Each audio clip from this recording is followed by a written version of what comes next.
Hello and welcome to Recap UFC. Oh, I was almost going to say Vegas. UFC San Antonio. Fight Night San Antonio between Marlon Vera and Corey Sandhagen. Welcome, Gerald Lynch. That's why we started. We jumped in just because I saw you were here. Long time since I've been able to join you live. Fantastic. I'm glad you're with us. This almost didn't happen, but it's happening right now. So I hope you guys are doing well. So last week's broadcast, we recorded 3 hours and 35 minutes, but after I had to trim out all the copyright stuff, it's 21 minutes now. So they had to erase about, I don't know, 3 hours and 10 minutes worth of it, but it's still a good 21 minutes, I would imagine. Don't know, didn't watch the replay. But okay, here we are. We're going to do the same thing, same fashion. I really don't care about the lost media. We're just going to do it like how we do, and we're going to show some of the face-offs. There was some fights that were taken off the card. Manuel Torres and Trey Ogden is no longer because I think Manuel Torres totally missed weight by a lot. And also Tamiris Vidal and Haley Cohen, that was supposed to be the curtain jerker. I guess Vidal had some medical issues, so that is also off the card. So we're going to start this show off with the new curtain jerker. It is a flyweight fight between Vinicius Salvador and Victor Altamirano. Yeah, Altamirano. How you say it? He's a Mexican guy. Mexican versus Brazilian. Vinicius Salvador is 14-4. Victor Altamirano is 11-2. This is I did see the Iceman group chat. I did see that. I will yeah, I just saw it just now, buddy, but I will definitely go get on there eventually. But let's get into this breaking down this fight between Vinicius Salvador and Victor Altamirano. And I think somebody picked one of these dudes for the contender contest. Let me check real quick. I have the paper right here. I just want to. I could have swore. I like Victor. Yeah, Dev the dude picked Victor Altamirano, and the chat picked Vinicius Salvador. So both these guys in the unranked contender contest that Capper Comparison Picks does, and yeah, Dev the dude and the chat both have one of these fighters. Chat has Salvador, and Dev has Altamirano. Now let's break this down a little bit. Vinicius Salvador, his nickname Fenomeno, and Victor Altamirano is El Magnifico. Fantastic. We got the Morano. They're pretty much coin flip odds. Yeah, minus 105 I have for Altamirano, and Salvador minus 115 for the Brazilian. Salvador is the younger. He's 26. Altamirano, 32 years old. And height and reach pretty much identical. There's 1 inch favor for Altamirano, but 1 inch nothing. So, yeah, close fight here, man. I don't know. I think I'm going with Altamirano. I like his last 5. He lost a split decision to Carlos Hernandez a year ago. I think that was his UFC debut. Aside from that, though, he's had a pretty good showing through the LFA, and then most recently he beat Daniel Da Silva by a ground and pound TKO. That's very good. Vinicius Salvador in the same right. He is now making his UFC debut here against Altamirano. So I'm going to go with the slightly UFC experience there and take the Mexican in El Magnifico to get the win. And I think I did predict it by decision. What do you say about this, Dave? So I'm going to go with the Mexican as well. You're going to have a stand-up striker who is known for his knockouts, but he's from Brazil. And then you've got the Mexican guy who's known for his ground game. Mexican, not Puerto Rican, Manny. Not Ecuadorian either. Not Ecuadorian or not Peruvian. Yeah. Yeah. Yep. All right. Go ahead, Dave. I'm sorry to interrupt. All right, leave so Victor does have ground game, whereas we haven't seen any ground game from Salvador yet. I'll bring up the stats. Very limited stats to bring up with him. Strikes landed per minute, 7.04 for Victor, 8.43. Slight advantage for Salvador on this one. However, strike absorbed 5.32 versus 7.15. So a little bit more punishment taken by Vinicius. But look at the ground game. Victor, 2.23, 0.0. Heavy favorite on the ground game. And regardless of Salvador's 100% takedown defense, that's only his one win against a stand-up guy. He is a stand-up guy. That was the stand-up fight. I'm going to lean towards Victor Altamirano here, just because he does have the better ratio on the feet. He is a busy fighter on the feet, which is going to help with the decisions. And on top of which, he's going to have the ground game advantage.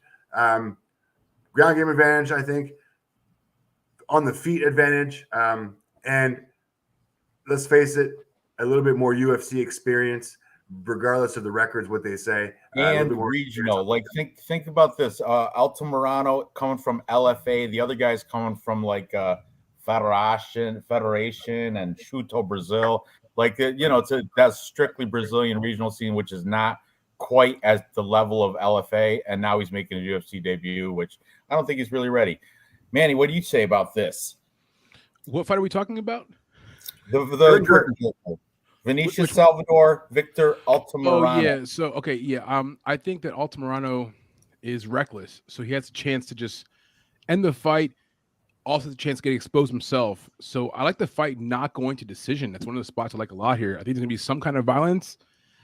I think Salvador is pretty good, but exposes himself a lot and has a lot not much experience, right? So I'm gonna go with Altamirano to win the fight, and I think we're gonna see violence here. Okay, I can see that. But yeah, what's the odds are like coin flip, right? Dave, most recent. Like most recent odds I've got from Bet365 that I got the page open right now is Victor at -110, Salvador at -110. Fight to go the distance, yes, +145, no, -190. So the bookies are agreeing with Manning on this one. Fight is not going to go the distance. If you're looking at some prop odds, Altamirano +240 to win by TKO, DQ, or submission. And Salvador +155 to win by TKO, DQ, or submission. So, Manny, what's your side? I know you said not to go decision. Do you got a side? In terms of who I think is going to win the fight, I think it's going to be Altamirano. Perfect. So we're all in agreement there. That's good.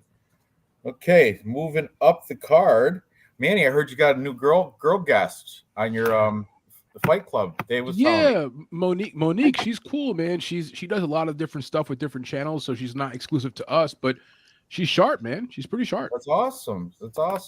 Yeah. I was supposed to invite Mbae today and slipped my mind. It's like, Fridays. Fridays are rough for me, dude. Yeah, dude. But back up real quick because we're let's see it. Let's watch it. Manny, last week, 3 hours and 35 minutes. They made me trim it. 21 minutes now is what I get to show from last week's show. I like it though. Whatever. Who cares? I'm not in for the money. So look at that poor chosen haircut. What is that? He's got the tong toe. Like he's got a little splotch of hair right in the very top where his hairline is. Makes no sense. That's ridiculous. That's a horrible haircut. Who is this? Vinicius Salvador? Yeah, it's got to be. Look at that. What is that haircut? Bad taste. Yeah, bad haircut means bad fight IQ. Look at this guy. I think he's got like a boxing background too, right? He does. And he's heavy he's heavy on his stand up. I mean, he's got some great hands. I just think he's gonna get outclassed by this Mexican. And the Tapology has their stats, like the tail of the tape stats. Oh, look at that. Oy, I love that when they do that. The Mexican fighters. But he does have a little bit of height, and Tapology has it wrong because Tapology has Altamirano a little bit taller, but you can clearly see Salvador's taller. But I'm still going with the experience for the Altamirano side. Very good. Okay, let's move up the card to the next fight. We got another flyweight fight between CJ Vergara and Daniel da Silva. We got CJ Vergara representing the United States, da Silva representing Brazil. Let me pull up Tapology quick. And Vergara 10-4-1, da Silva 11-4. Isn't da Silva, wasn't he like Lucerda before? Didn't he like change his name or something? Am I thinking of somebody else? Yeah, wasn't Daniel da Silva, wasn't he known before as like Daniel Lacerda? Right? They could be. Those Brazilians just change their name all the time, though. Like yeah, I think that is the case here. I think da Silva is a pretty. I mean, there's only one da Silva in Brazil, right? Shut up. But anyway, Moho, Daniel da Silva, aka Lucerda. Moho? What? That's his Moho. That's his nickname. Miojo. I'm sorry. Miojo. Wow. He is surprisingly he's the younger guy. He's 26 years old. Vergara's 31.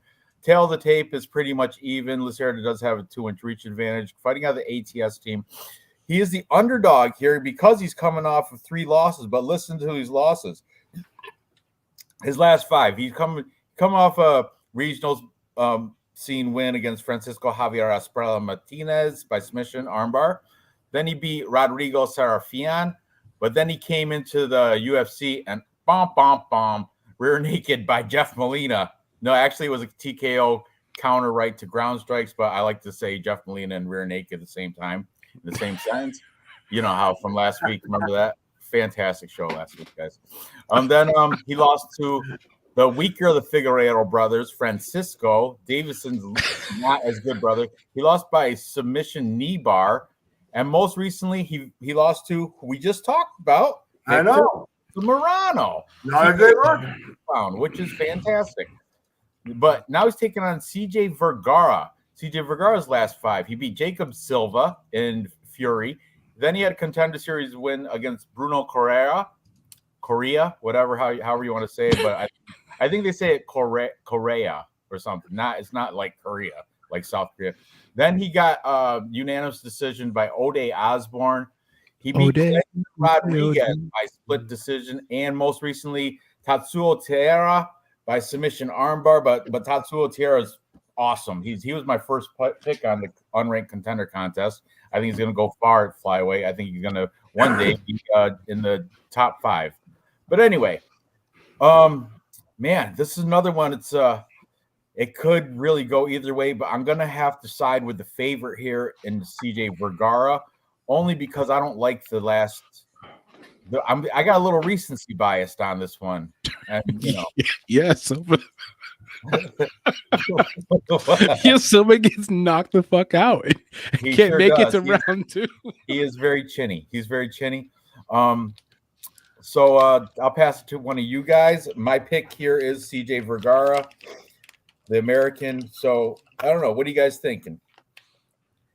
Dev the dude is saying da Silva via KO round 3. Okay, bud. All right. I like that. Dev's a smart guy. Jesus knows his thing. You want to toss me over to the stats here? A little share screen. I'm the stat man. I hate to bring the stats in here, guys. I hate to do it. I hate to bring the stats into fucking play. CJ Vergara strikes landed per minute 4.83. Daniel Lacerda 4.29. Pretty close. You would think that's good. See, it was Daniel Lacerda. See, I knew it. Good. All right. Previous to that, strike absorbed per minute 4.63.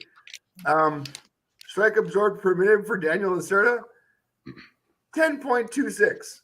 Ooh, is that a high number? Is that too high? Yeah.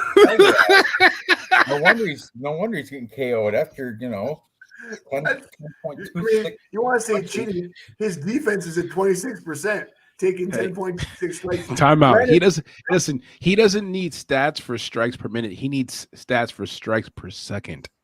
He's getting hit so frequently. Strikes landed per minute. That's 10 hits per minute. Yeah. That's a lot of volume. Yeah. Like a lot of volume. Do they have any? Is there any wrestling for these guys? Any takedown stuff? Probably not. No, I think So in the 3 losses that I have for Daniel Lacerda, takedown average 1.40, takedown accuracy 33%, takedown defense 0, submission average 0. So minimal ground game. yeah. For I CJ think when Vergara, he's takedown getting beat average up too 0. much. Yeah, CJ is all on the feet here.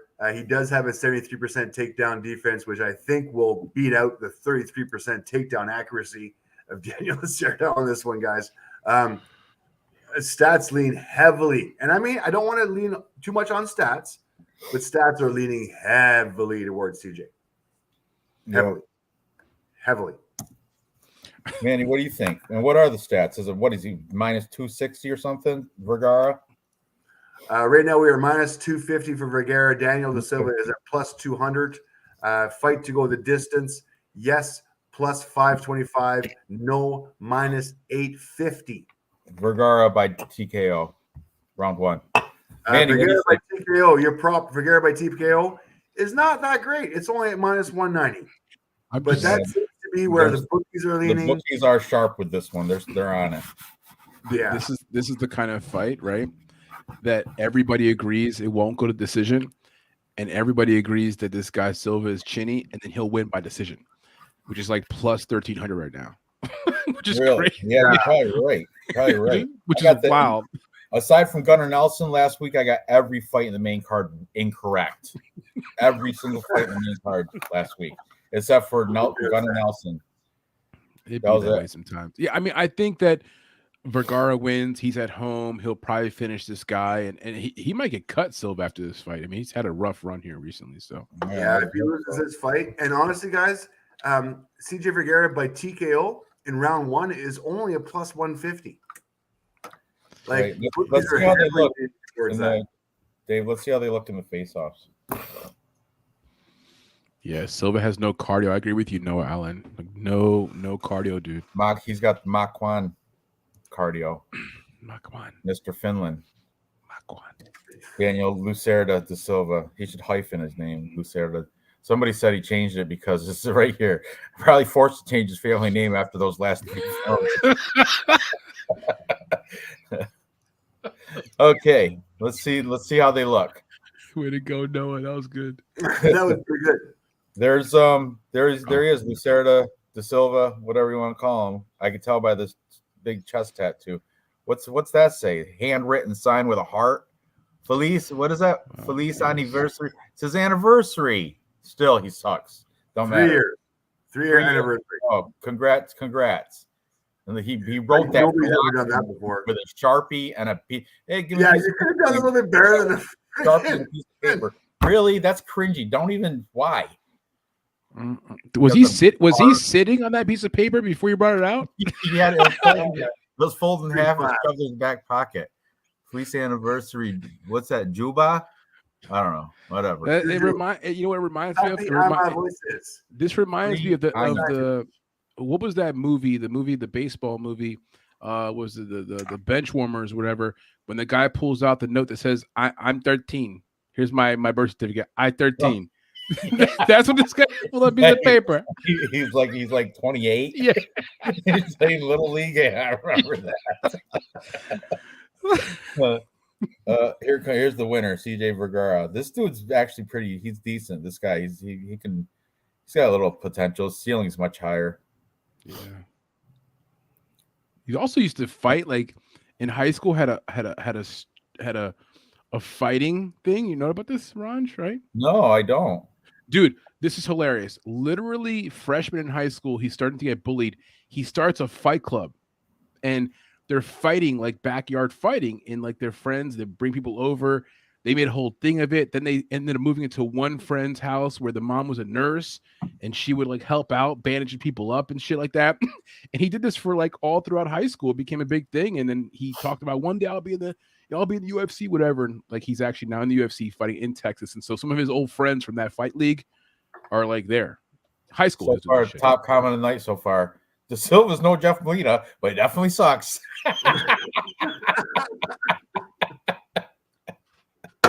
Oh my god! Oh my Get the junior class of our chat coming through. Thank you. Oh my god! Fantastic. Tragedy, just tragic. Oh my god. Oh, Jeff Molina is never gonna live this down. Poor No, bastard. for never. Yo, dude, that was But amazing he's not comment. dead. That was an Kinda- amazing comment. You should be a stand-up Okay. comedian. Moving up the card. Next, we have Officer Trevin Well, Giles. I want to go back to weeks ago, months ago, we had the Dana White theory. We haven't had Dana White on stage, actually in the face-offs, looking at guys. I'm putting my That theory was disproven. my You theory keep that- trying to bring it up. It's disproven. That doesn't matter. No, it hasn't been disproven. He stared at this guy. He stared at the Mexican the whole friggin' time. He's got this. All right. Anyways. All right, moving up. We got Officer Trevin Giles. Former officer. I think he quit the police force to become a fighter. Fully Taking on focused. very exciting Preston Parsons, 10-3 coming up prospect. I like him. Trevin Giles, he is 3-2 in his last 5, coming off a win against Louis Cosi. Mr. Louis Cosi's got like a round of cardio, so that's not really a big problem for Trevin Giles. The problem. Before that, he took losses to Michael Morales and Dricus Duplessis. He does have that win against Roman Dolidze, unanimous decision, which was probably his best win on his entire record. Before that, it'd be Bevon Lewis. Preston Parsons, pressure. Preston Parsons coming off UFC win over Evan Elder. Prior to that, he lost to Daniel Rodriguez. Not that he probably wants to get that back. And before that, he was in regional scene where he beat people that I really don't know: Jeff Peterson, Wesley Golden, and Socrates Pierre. So I don't really know about the regional scene fights, but man, this Preston Parsons, he makes an exciting fight every time he comes out there. It's war. He comes out with fire, and he's training out of Elevate MMA, which it says he's fighting out of Jackson Beach, Florida, but I would imagine he's out over in Arizona. I can't confirm that anything. Yeah. I haven't been, but the height and reach slightly go to Trevin Giles. Officer Giles. Want to say that. Keep wanting to say that. He does train out of Houston, Texas, so he will be the home team here because they're fighting in San Antonio. But I don't know. I'm going to go with the pressure. Preston Parsons, and he is I think it's, according to Tapology, this is a coin flip odds.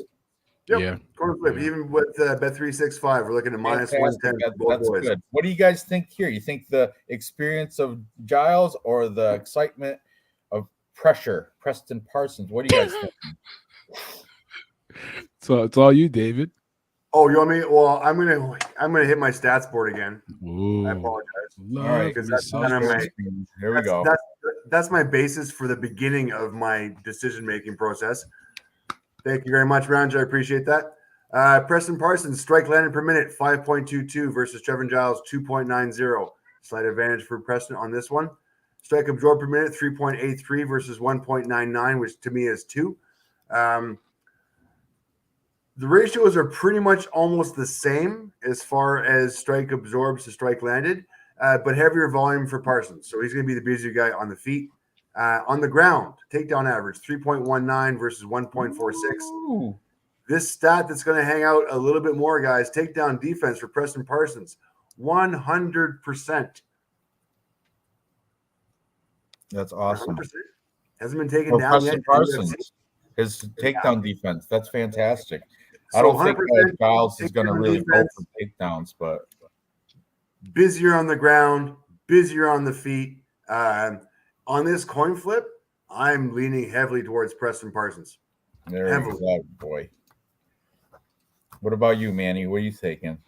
I think that Officer Giles is being a little underrated. He's been lackluster. I get it. I even understand some of the love for Preston Parsons.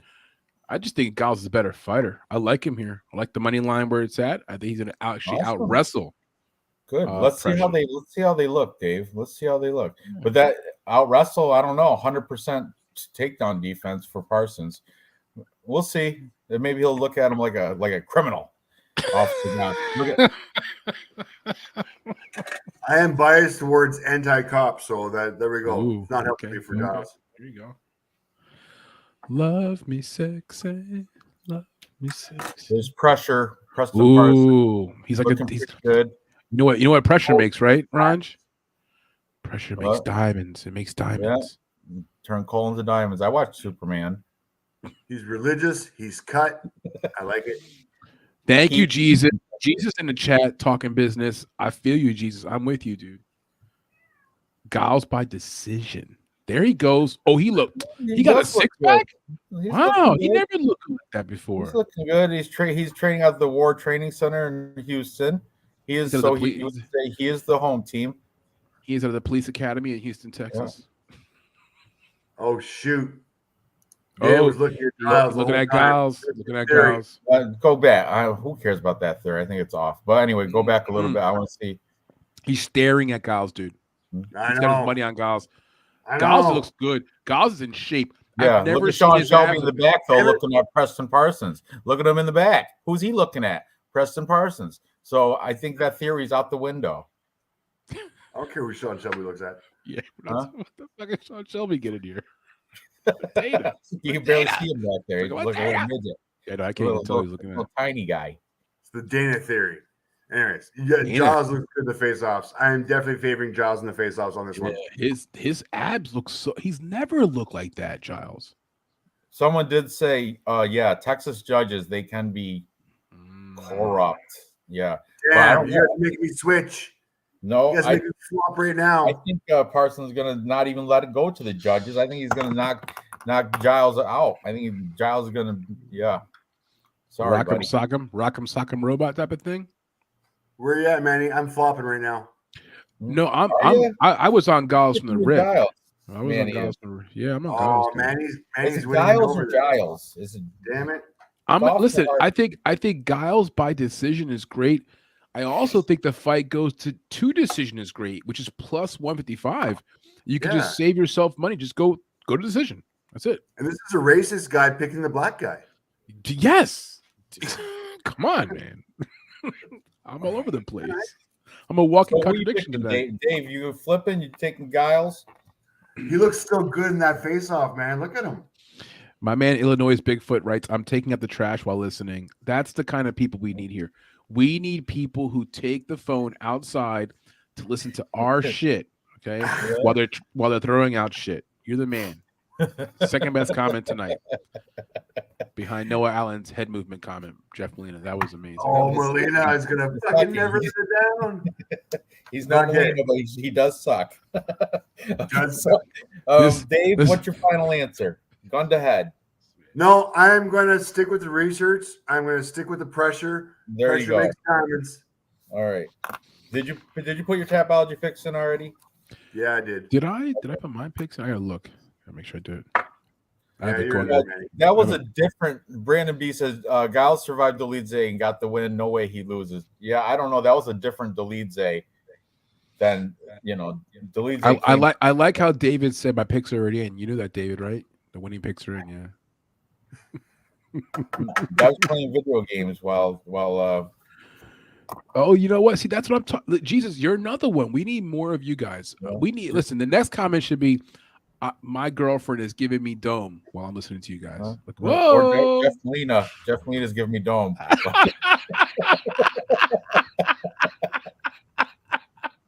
You guys are horrible. That's what you're here for. You're here for the not politically correct broadcast. And welcome All to right. Ranj's new 7-minute video. Yeah, I got after they make me trim this one up, I'm down to a fucking 10-minute video. And it's all right. It's all good. This is like lost media. You have to watch it live, or you're not going to watch it at all. Because No, I if you keep watch it live, you're I not going keep to get any of this shit. banned or trimmed up. Okay, up the card, we got Stephen Ocho Peterson. I don't know why he picked that name, Ocho, but taking on Lucas Alexander. This is an interesting fight here. Ocho Peterson, he's the veteran here. Double-digit losses, 19-10. You don't like to see that, but and his last five, he's 2-3 in his last five. He's coming off a loss to Juicy J, Julian Erosa by split decision. Before that, he beat Chase Hoopa. And before that, Martin Bravo. Then he lost to 4 years ago. Yeah, so what? What? It was Martin Bravo. That was 3 years ago. He lost Alex Caceres. I mean, before that, and Luis Pena. I'm just talking going over the last 5, Dave. Don't get excited. And then Lucas the Lion Alexander coming off a loss to Joe Anderson Brito, submission rear naked choke 4 months ago. Before that, he was a regional scene nightmare, beating everybody on that regional scene. He's 7-3. The regional scene was like APFC, never heard of it. What is that? Is it Combat Night? No, nothing great. Island fights, you know. Yeah. Stephen Ocho Peterson trains out of Fortis MMA with Saeed Sayoud, right? I think that's his name. He's a fantastic coach over there, though. But Lucas Alexander, Fusion XL. They got a good wrestling program over there, good grappling. This could go either way as well. And I'm gonna lean with the experience in Stephen Ocho Peterson, and his durability is surprisingly very good. Like, even if you look at his losses, his last 3 losses in the last 5 are all by decision. So I like his durability here. And the other guy, Joe Anderson Brito, choked him out. So I mean, Lucas Alexander, I don't know. I'm feeling something cringy about him. I don't like that his regional scene is kind of, you know. I'm gonna go with the experience of Ocho, Stephen Peterson. What are you guys thinking here? I'll jump with my stats board right off the bat here. Stephen Peterson I've only got 1 fight for Lucas, which was his opener. Did not fare very well. Didn't get very many punches out. So the stats are kind of slightly skewed. But Lucas Alexander 0.49 strikes landed per minute versus Stephen Peterson's 5.17. Strike absorbed 5.97 for Stephen Peterson, so a negative ratio, and Lucas 1.97, so a very negative ratio. But once again, only 1 fight to base that on. Takedown average 1.61 versus 0%. So definitely heavy experience on Stephen Peterson. Lucas Alexander in his debut was fed to the wolves. Unfortunately, he's being fed another heavily experienced guy.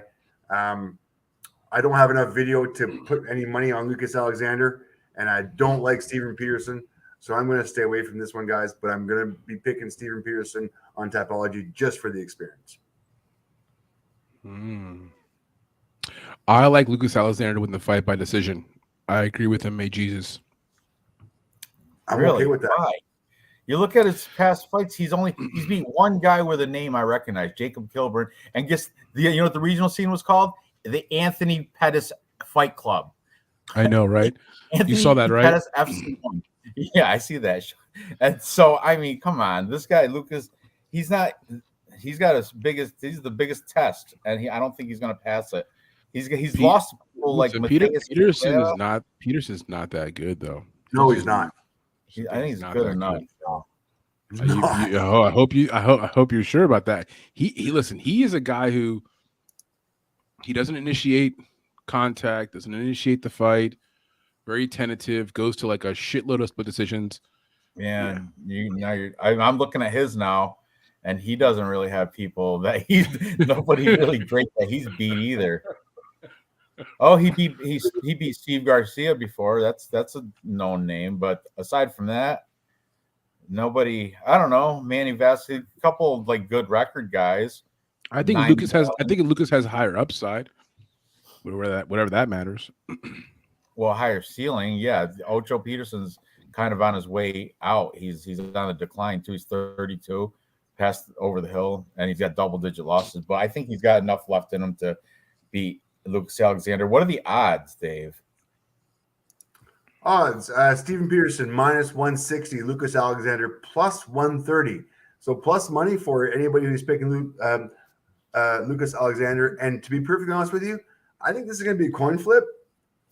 So if you're liking the plus money odds on Lucas, I like it. Bookies said fight to go the distance. Yes, -110. No, -130. Once again, a coin flip. So the bookies don't even know if this fight's going to go the distance or not. Prop betting, Steven Peterson by TKO, DQ, or submission plus 180. Lucas plus 320. So bookies are leaning towards Peterson by TKO, DQ, or submission more than the decision. So bookies are looking for Peterson to finish this fight within distance. I think it's too close of a coin flip. I kind of like the plus money on Lucas Alexander.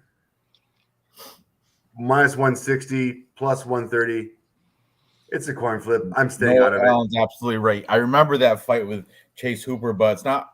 I mean, I was Chase Hooper like 19 years old during that fight too, though, so he was going to get bullied. He's also not very good. Illinois Bigfoot saying, "I can be your Superman." You know why? Because of the tat. Let's see how they look in the face-offs, Dave. Because Steven Peterson does have the big Superman tattoo on his chest. I think he, in an interview, he said he copied Ryan Spann with that tattoo. I'm just kidding. I'm making that up. But still, he's been working that tattoo for a while. What's that? He's been working that tattoo. Peterson for a while. Probably had the Superman tattoo longer than Ryan Spann. I walk around like I got an S on my chest. Okay, so Torque, I agree with you. This is prime for a live bet. This is one you want to stay in and kind of have that Bet 365 page open and live bet. I can see Lucas Alexander at plus money. I can see that happening. But I just like the veteran experience here, and I think Peterson he will fight for your money. His cardio starts to go down, but his durability is pretty solid. He's not good. It's not good. The black sheep on the Peterson. A little bit much. Dude, I can't even tell what he's got in his chest. It just started doing too much. It's an S with a whole bunch of decoration. I don't know. Well, what the hell's on Lucas Alexander's arms? Who knows what that is? True. It's an S with wings. It's a little overkill. All right. Anyway, okay. So Manny's taking Lucas Alexander. Dave, you're sticking with me on the Ocho side, which is, I think I'm pretty confident with that pick actually. Okay, we'll move up the card. Now we have Daniel Pineda and Tucker Lutz. This one, Daniel Pineda, big double-digit losses. His record is 27-14. Ugh. Now if that doesn't put up red flags, I don't know what that's not very good. Daniel Pineda, I do believe, is on his way. He's 37 years old at featherweight, which is, I mean, I know the higher the weight, the older you can be, but featherweight's still 145 pounds. I think 37 is just a little touch over on the wrong side, wrong side of where Tucker Lutz is 28. He's still on the right side of, he's under 30. Tucker Lutz, Top Gun. He's coming off a loss to Pat Sabatini, but that's not a horrible loss. He did manage to fight the whole thing without getting submitted, and Pat Sabatini is a BJJ black belt who usually beats everybody by submission, but he made it to. I remember Tucker Lutz. Pat Sabatini was actually the round 3 because he knew he had won rounds 1 and 2. He was running away from Tucker Lutz. He was avoiding any it was I didn't like bad look. It was bad. I understand the fight IQ thing because I got 2 rounds in my pocket. I just got to knock it. Bad look though. It was a bad look. Yeah, it's just I'd just go in there and duke it out a little bit, Anyway, before that he had a UFC win against Kevin Aguilar, and then he was contender series, and looks like Shogun fights. Daniel Pineda. Oh, look at these draws. I'm sorry, he's 27-14 and it says, but then you look at his last 5. Because he got all these PFL draws. PFL draw with he tested positive for the gear. Oh yeah, that's right. He loves the sauce. He loves I'm okay with that. I'm okay with guys who like the sauce. Right. He did beat Herbert Burns elbows from crucifix. That's a dominant. That's a fantastic win. Herbert Burns sucks. He does. He's a shadow of his brother. He was beating Andre Fili before the eye poke, by the way, as well. Oh yeah, the Andre Fili. You're right. You're right. You're absolutely right. He was up on that fight till the accidental eye poke. Cub Swanson knocked him out though with the right cross. So, and Bad knockout. Cub Swanson's like middling, 80, at best. 80 years old too. Yeah, right. That was an old timers fight. But Daniel Pineda is the Houston, Texas, so he is the hometown guy here. But man, I cannot take a 27-14 guy to Tucker Lutz is still on the up. He's still on the uprise. He's 12-2. I know he's minus 250, so there's no sense in putting money on him, but I think I'll have him in a parlay, and I think he's probably going to get this done. But I'm going to say by decision because I don't know though, because Cub Swanson could knock you out. And Tucker Lutz, I gotta look into this a little bit deeper, but I don't know. What do you guys thinking with this?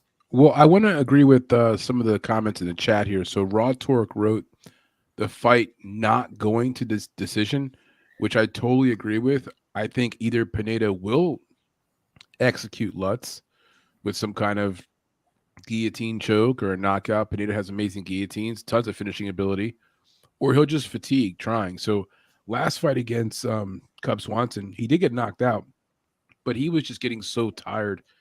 Hands were low, sloppy. He's not in the sauce anymore. Doesn't have that extra spunk. But if you look at highlights of him when he beat Movit Kobalayev in the PFL and Jeremy Kennedy, those two fights, like it'll like impress you what he can do. But that was him when he was on something and he's getting older. So I think Tucker Lutz wins this fight. He'd have to make a big mistake. And then again, I think at some point Pineda will either finish Lutz early on or he'll just fatigue and not be able to keep fighting. So that minus 210 spot for the fight, not going to decision. I love that spot. And Tucker Lutz will win the fight. Dave? And Noah Allen saying you're full of shit with the whole with your Philly was beating his ass, he's saying. Yeah, so I don't like this fight. Once again, I think it's a real coin flip. These guys haven't fought in 2.5 years. They're coming back in the ring. Granted, Daniel Pineda with his grappling has had a few more, or said a little bit, I feel might have a little bit more or less ring rust. They're both going to have some ring rust going in here. Looking at the stats, Tucker Lutz going in at 4.10 strike landed per minute compared to Daniel Pineda's 3.35. He's going to be slightly busier on the feet. They both absorb 3 strikes landed per minute. So slight advantage to Tucker Lutz on that one. As far as the grappling goes, 2.00 takedowns average per fight compared to 1.42 for Pineda. So little advantage for Tucker Lutz on there as well. 70% takedown defense for Tucker Lutz compared to 42% takedown defense for Pineda.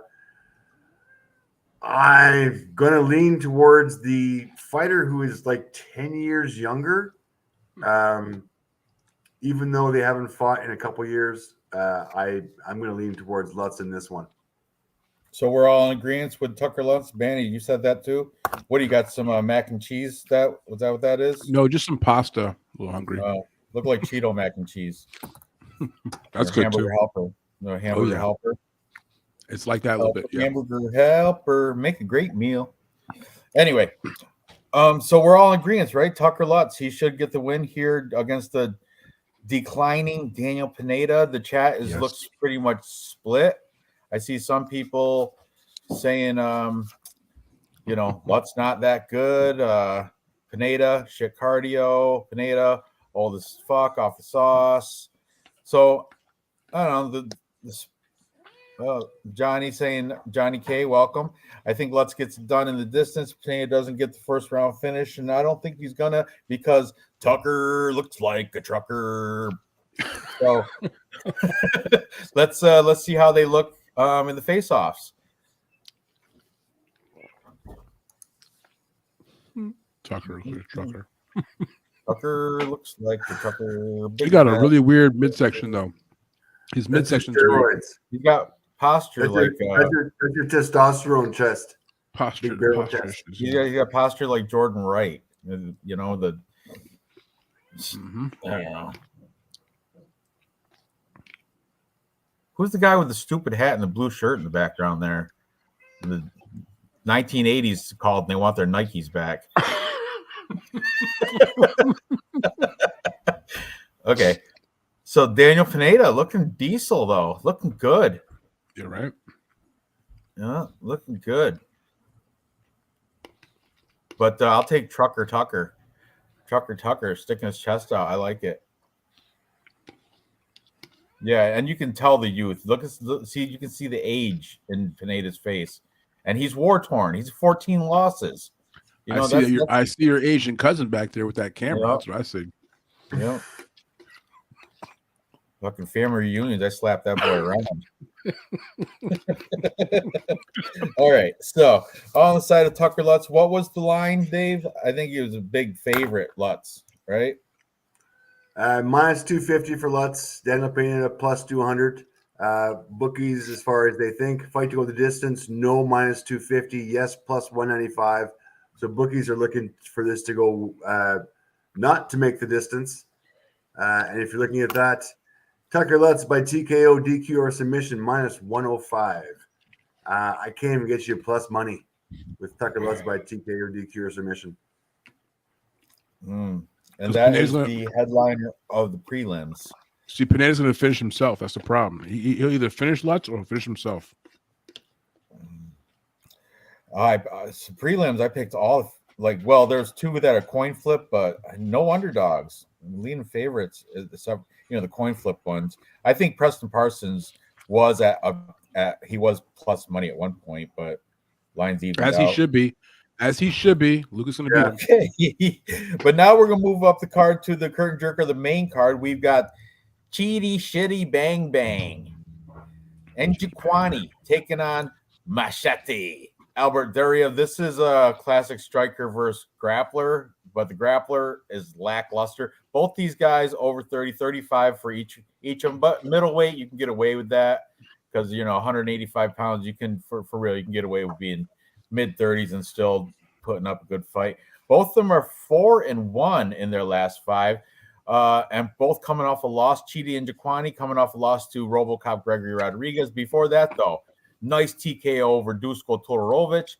Nice TKO over Marc-Andre Powerbar Barrio. Nice TKO over Mario Souza in the Contender Series. And before that, a TKO against Christian Torres. Albert Duryev coming off a loss to Joaquin Buckley. Got doctor stoppage, eye swollen shut by Joaquin Buckley.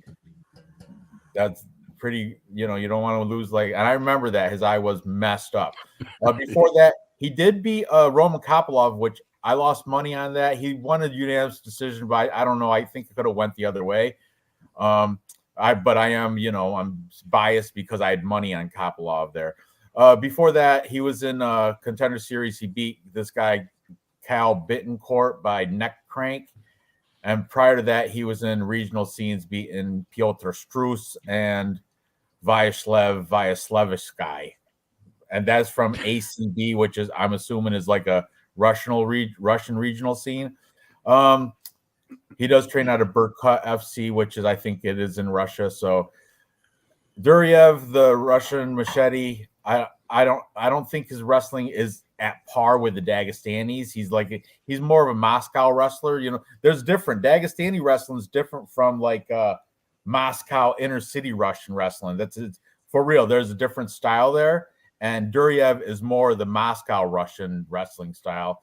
And it doesn't matter because Chitty Bang Bang is going to knock him out, I think. He's got power. Bang Bang. Look at his last 5. Aside from the loss, everything else, he's just knocking people out. Elbow, overhand right to ground strikes, ground and pound, and knee to the body and punches in the LFA. So Chitty Bang Bang, I like it, and I like him to get it done early. I'm going to say round 1 knockout for Chidi Injaquani. What are you guys thinking? The chat agrees with you, man. You got Raw Torque in here, Johnny K, and they're all on Chidi by KO. Yeah, I like it. Are you in agreement, man? No. No? I like Atta Duriev boy. by decision. Okay, you think he's going to implement that wrestling? You know, Chidi's got a little bit of wrestling defense. I think Dave's going to run the stats in a bit, but He gets a little tired though. I think Chitty gets a little tired, and he's like the first round, first half of that second round, he's pretty good, and then I don't don't know. know Bigfoot. If you're in a street fight and had to pick one weapon, would you pick a box cutter or a pair of scissors? I would probably take box cutter because scissors are, I don't know. I don't know if they're sharp enough. Scissors. I'm gonna I'd be picking like catch 3-foot pair of shears. These are my scissors, bitch. Good luck with those. Slice you up with a box cutter. Yeah, the box cutter can. Yeah, exactly. A little more. I think all Puerto Ricans carry one all the time, right? Hey, man, they did 9/11 with box cutters, right? 9/11 box cutters. So there you go. I don't know. A Puerto Rican doesn't carry a blade with them. They love that shit, dude. That's a real stereotype. That's a real Listen, that is a real stereotype. I know. That's a real one. I know. Some stereotypes are real. That's a real one. Okay. All right. Johnny says, I like Chidi's second round KO, but there's a world where Duriev gets a finish. Okay, Dave, go ahead and give your spiel. All right, let's go over this. Let's go over what Bet365 has real quick. Let's start with fight to go the distance. No, minus 320. Yes, plus 230. Mother Russia. Heavy on fight not going the distance. Yeah. Chidi by TKO, DQ, or submission plus 100. Albert Duriev plus 230. I kind of like Albert by decision, but I really like Chidi by knockout. Looking at his history, going over the stats real quick. Let me just bring this up. Raw Torque says Duriev's training in Vegas with Sean Strickland. Okay, sweet. Yeah, Tapology never updates the training facilities. You got to check on Instagram. I just haven't had time. Very true. Weird. Now, what's going to make a big difference here, guys, is the size advantage. He is 6'3" versus 5'11", so we have a good 4-inch height advantage. The reach is at 80 inches versus 75 inches, so a healthy 5-inch reach advantage as well. Much busier on the feet, 4.28 versus 2.91. Obviously, he's going to be busier on the feet. Psych absorbs are pretty much a wash at 2.47 versus 2.46. So heavy advantage on the feet for Chidi. Now, with that height advantage, with that reach advantage, is he going to be able to keep Albert Duriev at bay? Albert Duriev, 2.11 strike or takedown average per fight compared to 0.00. Now, Chidi is coming in with a 75% takedown defense, which I kind of like, especially with the height advantage, the reach advantage. He's a bigger boy, and he's got that KO power, and only takes one punch. I'm kind of leaning towards Chidi here. Knockout victory. At plus 100, I'm still looking at plus money. Healthy bet. All yours, Manny. Yeah, I mean, I get it. I think Chidi's the better striker. He's got the kickboxing background, the length, the long arms. I mean, we've seen him destroy people with elbows and everything else like that. I mean, there's a lot to like. I just think that he does slow down a lot after round one. I think Duriev can get this thing to round two, and then from there, a takedown or two can just eat up part of the round. And I see Chidi being not effective in round three. So watch the size advantage they have when they face off. Yeah, it's gonna be crazy, right? Yeah. Duriev he's built like a bowling ball. He's built like a wrestler. Oh, he's Russian. He's a Russian wrestler. We've seen this before. I mean, he had that fight got stopped because of the eye, right? The eye was all swollen, right? Ice Viking. Chidi in the distance, Chidi round one. That's what I'm saying as well. I like it. Doesn't he kind of chinny, right? He's not chinny, no. Whoever said that, that's not true. That one fight was stopped because of the swollen eye. But that's right. That's right. He's never been finished, I don't think. Giant. And his voice is so intimidating. His voice is so deep. Oh my goodness. Look at that height advantage. I bet you can do like the little kid keep your head away and Duriev's trying to reach and you can't reach him. That's exactly what I'm counting on. Stay over there. Be good. He's gonna be good. He's gonna be. He's gonna go for that single leg right off the bat. But I have a feeling he didn't need. Look at the theory. Dana's looking right at him too. And that front kick, he has that front kick with him as well, and that's going to be able to keep his distance. Dana is definitely looking right at him. Yeah. No question about that. Yeah. One championship is on right now. That's kind of weird promotion, a little bit. Weird. You know, that's someone, Misha Tate owns that. She's like partner, owner. Of one? I didn't know she's a part of one. That's cool. I never see her. She owns half that place. Half that scene. Anyway, moving up the card in the main card, we have Manel Cap. I think you pronounce it Cap, taking on Alex Perez. Man, I am all over Manel Cap. I've been a big fan of Manel Cap even before when he was in like Ryzen and over in Japan. I liked him back then too. But we'll take a look at their last 5 at least. Cap is coming off 3 wins, 3 back-to-back wins. His losses, he lost to Alexander Pantoja, the Cannibal, not bad loss. He lost to Matthias Nicolau by split decision. He blamed that one on sweaty feet. But because, Starboy in Japan and Ryzen, they can wear wrestling sneakers. And that's what – anyway, whatever. He did manage to win over Odie Osborne. He beat TKO Zalgas Triple Z Zumagulov, Zako, and he beat David Dvorak too by unanimous decision.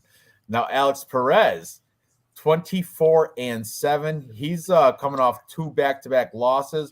He lost also to the Cannibal Alexander Pantoja. How is Alexander Pantoja not going for a championship belt? He's for real. You see him beating everybody. He lost to Davison Figueiredo. No shame in that. And before that, he beat Jussier Formiga.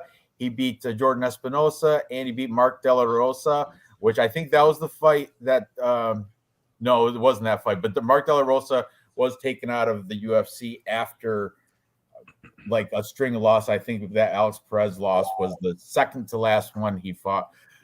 Anyway, fighting out of Team Oyama, where Manel Cap is fighting out of Extreme Couture in Vegas.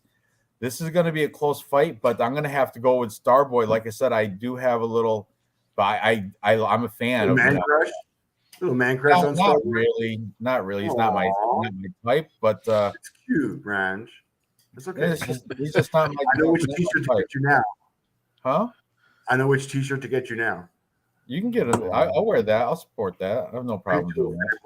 But Manel Cap also has he'll have the reach advantage here. Surprisingly, not the height advantage, which is odd. But I don't know. I like once again I like the stand up striking power of Cap over Perez. So one of you guys take it away. What do you think? I'm all over the chat on this one right now. Simple Man, Illinois Bigfoot, Rod Torek. Cap is so bad on the ground. Yes, Cap sucks. Fading Cap. MMA Jesus by decision. The one and only. Okay. Seriously, I get the hype on Cap. I get it. Give me a share screen real quick there, boss. What? Hold on. Sean I get the hype on him. I get you offering me 10K to fight him. I get it. Dev, come on. But you got to look at Alex Perez's history. All right, his last 2 fights have been against, or his last 2 losses, Alexander Pantoja, which you said yourself is beating everybody, and before that, Davison Figueiredo. Yeah, Figueiredo. You're gonna fade that one. All right, before that, he's beat Formiga, he beat Espinosa, he beat De La Rosa, he beat Torres, he beat Sheldon. I mean, he's been in the game for so long. I'll back up with stats too if you want to share a real screen. If you want to share a screen real quick. I like the fact that Manuel Cap, they both have pretty much the same volume on the feet, 4.67 versus 4.46. All right, so pretty much the same thing on the feet. As far as strike absorbs, 3.14 versus 3.92. I'm leaning towards Perez on this one. Takedown average, 2.84 versus 0.56. Your one-trick pony Cap is good on the feet. I get it, but those are slippery feet. We've already talked about his sweaty feet. Takedown defense, 77% versus 69%. Takedown accuracy, 44 versus 28. Submission average, 1.3 versus 0.6. On the ground all day, I'm going to lean Perez. On the feet, I'm pretty much going to call it a wash with a slight advantage to Perez. And as far as the history goes, his losing to Pantoja and Figueroa, well, I'm not going to fade the loss to Pantoja because you know what? Gap did the same thing. His loss against Figueroa is a good loss. And before that, I have no losses to put up against him. So I'm sorry. I'm fading your boy Cap, Perez all day. And you guys can rope me as much as you want. No, you're entitled to your decision. And at the stats, let me go finish my spiel real quick. No, take your time, bro. Stats go. Fight to go the distance. No, minus 2.25. Yes, plus 175. What's the money line? Perez, who's already plus 162, is now going to be able to finish this fight within distance at plus 300. I like it. But I'm gonna stay on Perez plus 162. I'm not going to get greedy. There's my money. All right. Well, I respect everyone's opinions here, but I do like Manel Kape to win this fight. I think he is a better overall athlete, and I think we haven't seen the best of him. He's getting better, and I think he comes in here and he has an explosive moment or two, and actually puts Perez away. Yeah, I like Manel Kape, and I think after he wins this fight, you'll look at the line and be like, "Wow, you could have got him at minus 170, minus 180, minus 190." What is he now? He's around minus that? 180, minus 190. Minus 188. Okay, good. You guys bandwagon jumpers. What kind of truck? Favorites. I like Toyota Tundra. I'm a big fan of Toyota Tundras, so I would go that route. No reason why. I used to own a Toyota Tacoma, and that was one of my favorite vehicles I've ever had. There you go. I'm gonna go with you on that. I like Toyota as well. That would be my choice. Yeah. The Tundra. And so, by the way, it was like a slip and slide in there with my sweaty feet. For real, that was his excuse.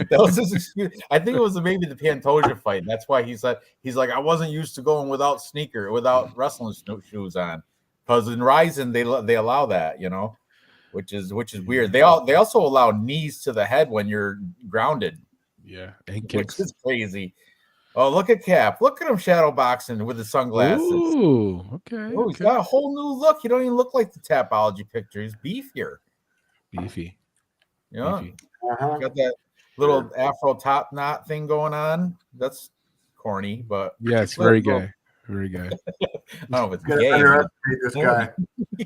Extremely gay. Gonna underestimate him. He's gonna fight Dana? Huh? What? So hyper. Well, he's hype though. He is hype. Be gassed by the time this fight starts. Alex Perez, right? I think he does have a definitely better wrestling. He's definitely better. Oh, he tried to hug him. He tried to hug him. Okay. Split him up, Dana. That's why Sean Shelby's not in there. Right there. That's why. Keep your hands in your pockets, Sean. That's right. You can't do that. Sean wasn't ready for that world. There was a little bit of action in the face-offs today. There was actually a few guys getting into it. I like it. You can grab them behind the head. Yeah. Noah Allen says Chris Curtis getting pissed off at YouTube people for just breaking down his fights. I can see that. So maybe he did offer 10K to fight Dev the Dude or MMA Jesus. I don't know. That's hilarious. I think Chris Curtis be like a minus 2,000 over Dev. No, I'm not. Nothing against you, MMA. No, mine is like 10,000. Yeah, right. I don't know. Maybe slip out a banana peel or something. But okay. Cap one submission. That's ballsy. I don't think that's gonna happen. But hey, whatever. All right. Ford, Dave, wow, and tell him, Manny. Online roid rage. Yeah, for Curtis. Absolutely. Love Dare it, to be different. That's so good. That's so sweet of you, Ice Viking. That's a way of saying basically, I didn't watch any weigh-ins, so I don't know who who weighed in had a tough cut or what. But just from that face off, it looks like Cap is hype and Perez maybe. I don't know. Maybe he is a little weak. Intimidated. He shook. Look at him right now. He's shook. Oh yeah, who's wearing sunglasses, guys? Who's wearing sunglasses? I get you, but Perez is looking at the ground. Perez is confused. Perez is actually looking at the ground. He's like, I don't know what to do right now. He's just, he said, shake your hand. I'll be okay. Dana said, calm down. That's right, dude. He's done a kill you back there. Haircut. I'm going Perez all day. That's my dog pick of the night. No, another Toyota Tacoma fan. That was my favorite truck I ever. I had like a 2000. It was like 20 years ago. It was awesome. Alex Perez looks like a skateboarder that skates downtown alleys. His socks are soaked after that little bit of shadow boxing. You got sweaty feet, man. It's a fucking sweaty ass. Did he lean in for the kiss? I heard something. Play that back, Dave. Can you rewind that a little bit? I want to see if did he lean in for a kiss? I heard something. He tried to grab him. He tried to pull him in. He tried to like. Oh, that's right. He tried to rape kiss him, like force like date rape kiss him. You owe me this. I just want your dinner. Not a meal for you. I better get at least a kiss. You owe me this. Come here. You got pretty close, actually. Get over here. Let me see it. Oh yeah. Oh, he's Sweet definitely like, who's your daddy? He won that face off. Couldn't even slip it. He somewhere. And he's got that pink Fitbit too. So maybe he is a little bit, Yeah. Somewhere Jeff Molina's like, I learned that from watching you, Dad. Oh man, I wish I could be in there. Put me in the middle of that sandwich. Man, I wish I was Dana right there. Oh, that's fun. Yeah, Dev, if you beat 10K and a UFC contract, if you can beat Chris yes, Curry. Exactly, dude. Oh gosh, no camp needed. Tonight, matter of fact, tonight he's ready.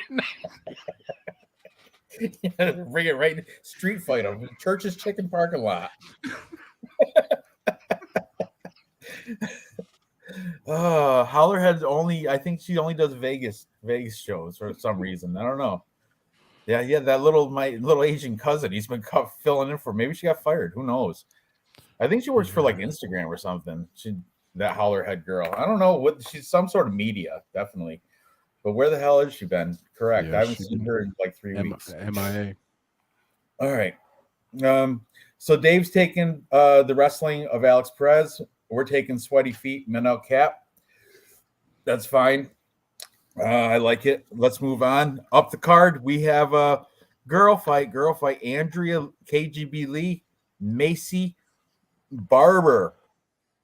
Now here's my first underdog pick because Andrea Lee, KGB Lee is the underdog. Macy, the future. No, it's like there's 5 futures in UFC right now.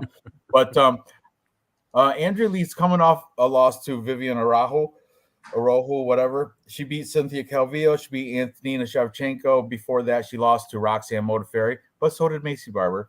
And she lost to Lauren Murphy. Macy Barber coming off 3 wins. She beat Jessica Ai.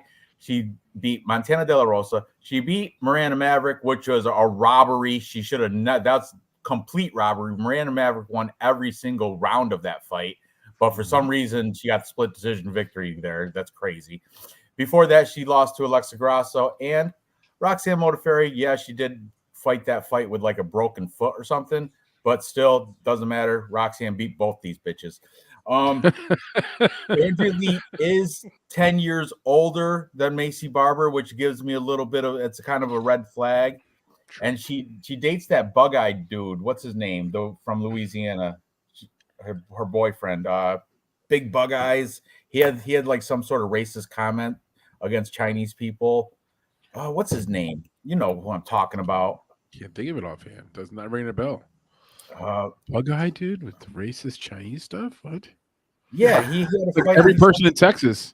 He said something about racist Tony Kelly. Yes, Tony Kelly. He said something about I'll say That's her man? Yeah, that's her boyfriend or man. Yeah, for sure. But anyway, the Andrea KGB though, I don't know. I think she's more Macy Barber. I think is more hyped. That she's just. I think she's over. Like I said, Jessica she's not that. Montana De La Rosa, she's everybody's punching bag, and she lost to Miranda Maverick. Before that, though, I just think she's overrated, Macy Barber. To me, Andrea Lee has been in there with cream of the crop. I know she's 10 years older. Like I mentioned, that bugs the shit out of me. But I need to pick an underdog, and so I'm taking girl fight. I think the girl fight. I'm taking Andrea KGB Lee as the underdog. I mean, underdog for women have been coming through. Look at last week with the, what's her name, from the Australian girl that, you know what I'm talking about. What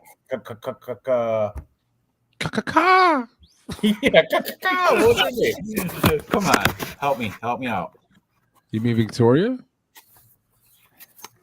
Victoria won. Hardy's girlfriend. Casey O'Neill. Casey O'Neill. Jennifer Maya. That was a stupid pick. But anyway, I think this is going to be a similar thing. I think Andrea Lee has better ring presence.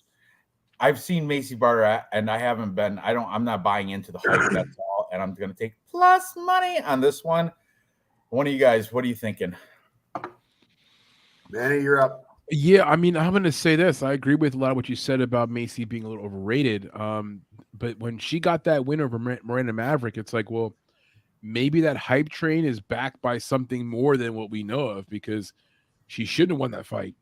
They gave her that fight. I've heard all kind of narratives from the UFC reporters, and the storyline is all about Macy. So even though I like Andrea Lee to win, I think Andrea Lee can win the fight, and she's good at plus money. I'll take a shot at her. I think somehow Macy Barber gets the win, like by a split decision or something, and you end up like, if you bet on Andrea Lee, you're gonna be kind of pissed, like, man, she won the fight. They gave it to Macy Barber though. Probably your safest bets here are going to be like the over 2.5, and fight starts round 3. Fight goes a distance. I think that's where your safest bets are, because when it comes down to a close decision, they're going to give it to Macy Barber for sure. But I'm going with Andrea Lee.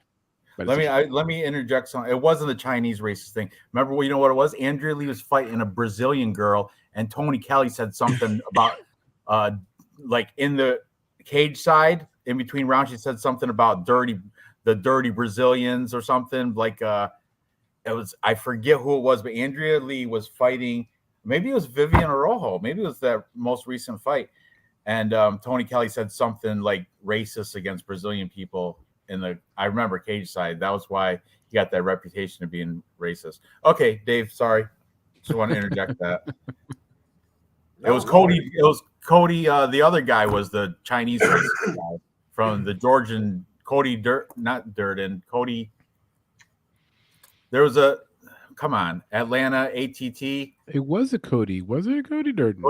Not Brundage. Durden. No, who's the one that he's not that good. He's a wrestler type. He beat fighter. One of the Asian guys, and he was like, "Go back to China." Yeah, he said, "I'll send you back to where you came from," or some shit. He said something like that. Go back to China. Interview.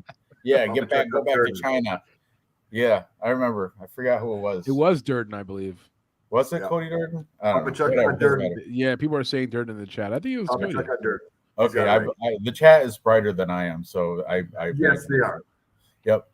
KGB also probably too.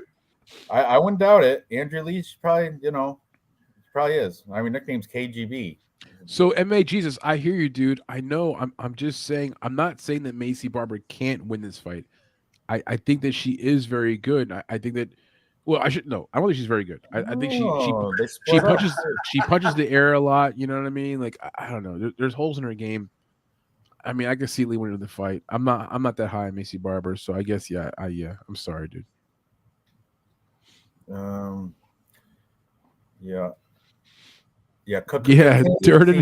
Durden was to send them back to China guy. Someone wrote that in chat. Cody, send it back to China. Casey O'Neill. Now I gotta just pay attention to the chat when I'm asking these questions. But all right. Anyway, Dave, what are you thinking? All right, here's my spiel. Let's go share screen real quick. All right. Ooh. I see- know. I got the stats and I got the Bet365 and then I got the face off. So hook me the fuck up with I the saw base rate. Macy Barber weighed in, and when she walked off the stage, she was wearing some lower stuff, and her ass was eating those shorts. It was a great view. That was when I she love weighed the in, munchies. the real weigh in, not the fake weigh in. Love the Wow. munchies. Love it when they have the munchies. Just ate the entire thing. Her whole butt ate it up. It was beautiful. Underdog women fights for real. WMMA women, the underdogs have been cashing. Like, look at this, Julianne Miller. Like Noah's saying, for real, it's happened. I don't know who's gonna win. Shevchenko. Think of all of them. All the most recent fights been. I mean, I don't know which one of these girls are going to win this as an underdog, but it feels like one of these two fights, right? Either Lee pulls it off, or either the Santos pulls it off. Like one of the two are going to pull it off, right? They're both favorites are not going to win, right? Yeah. Look, Angela Lee, that's the sibling. Her brother's like a ONE FC champ too, right? That's the Korean brother and sister that fight over ONE FC. They're both champs. Yeah, Manny. I don't even know anything about that now. Oh, I thought you. That's a different. You mean Andrea Lee, the Asian little chick? Yeah, Angela. Oh, Lee. yeah. Oh, Angela. She has a brother that's also like he's like a flyweight champ or something over in ONE FC. Yes, I'm aware of you talking. They're siblings. They're brother and sister, and they're awesome. Yes.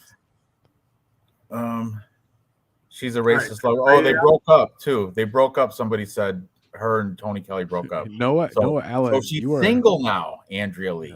Yeah, Noah Allen is hilarious. His comments are great. This man said that Barber by fatter ass theory. Yeah, he always does the fat ass theory.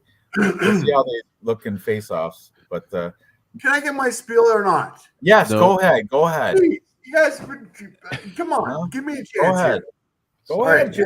Coming up, the loss was against Viviane Arroyo, decision. I think she was kind of robbed on that one, but that's just going to be me.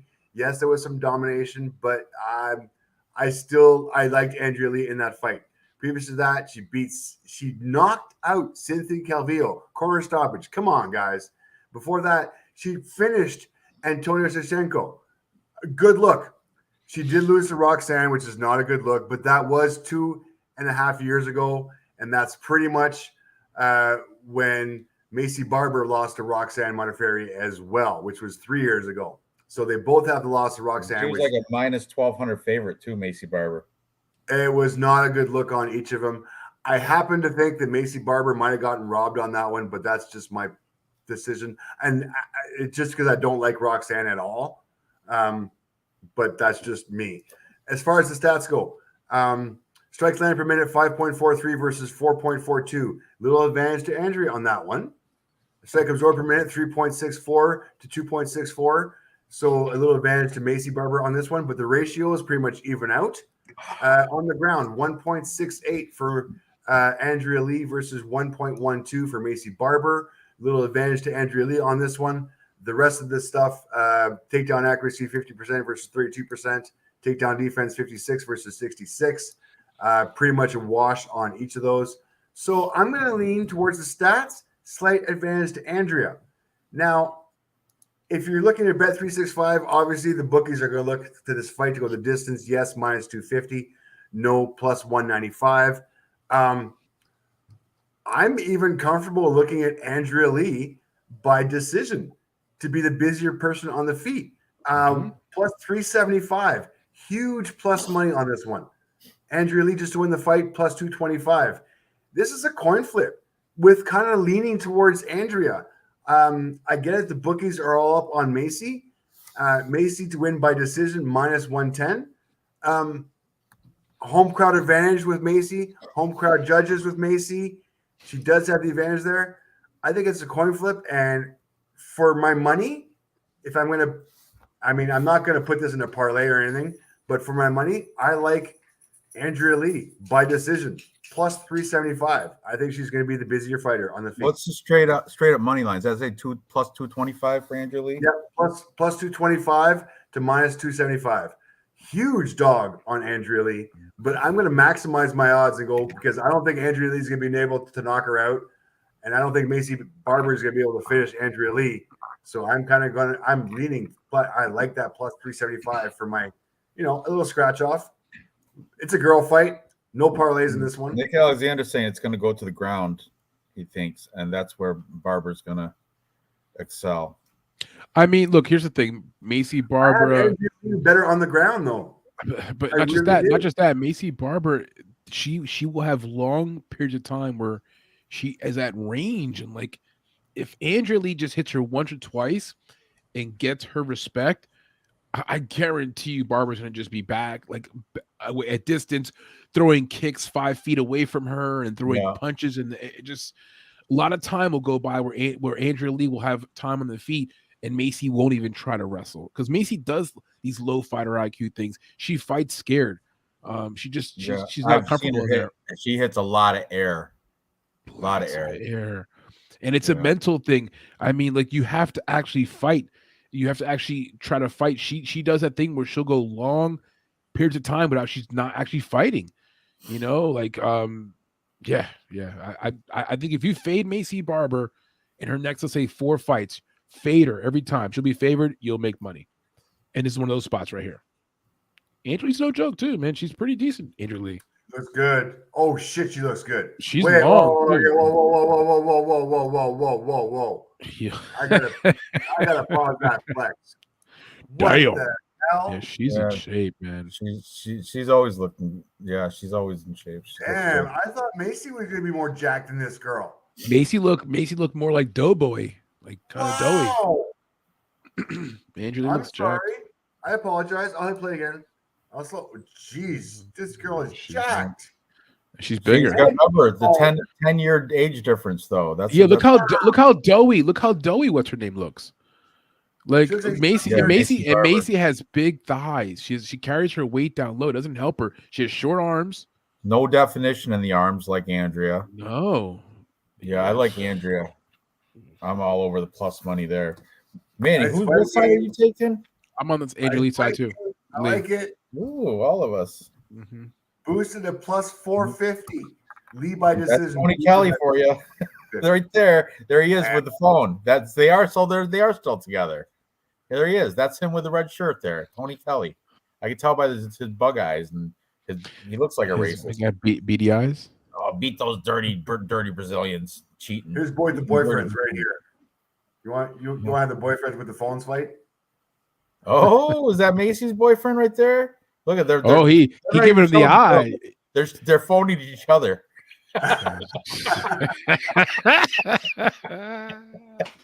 And once again, we have the geriatric 50-year-old security guy. I think Macy Barber's boyfriend beat the shit out of Tony Kelly. He looks like he's Brazilian, big tough Brazilian guy. I don't know.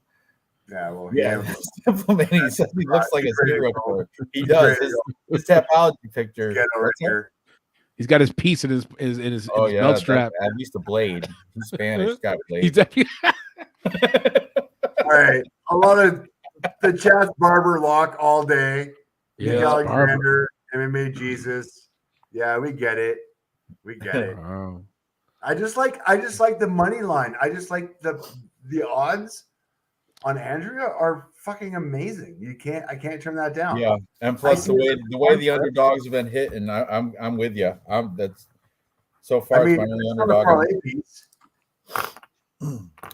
but I like it. All right, let's move on to Nate the Train Landwehr taking on Austin Lingo. Nate the Train is a crazy man. I love that he went to Russia to that M1 and just destroyed everybody over there. I'm from Tennessee, and I'm going to go to Russia and kick everybody's ass, and that's exactly what he did over in Russia. I fucking love that about Nate Landwehr. But now he's coming. He's got a tough test. Austin Lingo, lights out Lingo, he's no like walk. He's not he's not going to get walked over. He's got LFA experience, which is pretty good. Yeah, he lost his UFC debut against Youssef Zalal, not a horrible loss, but he beat Jacob Kilburn, Luis Saldana since then. But Nate the Train, he's been what's his record? 16-4. But a lot, if you click his Tapology, he was a M1 global champ, right? It was M1. He was look at all the Ovs and Evs that he beat, all these Russians that he went over there and beat. And usually when the Russians invite you over to their regional scene, they use you as like a, they want to beat the Americans because, the Russians and the whole pride of being Russian and all that shit. He does have a couple suspects. He lost to Herbert Burns, which is not cool. He lost to Juicy J, Julian Rosa. But you got knocked out by Herbert Burns. You got knocked out by Herbert Burns in round one. You know what? I heard it was because got knocked out by Juicy J in round 1 too. By the way, yeah, and try to argue about it after a flying knee. That was a flying knee too. But hey, he beat Ludovic Klein. That's a good win.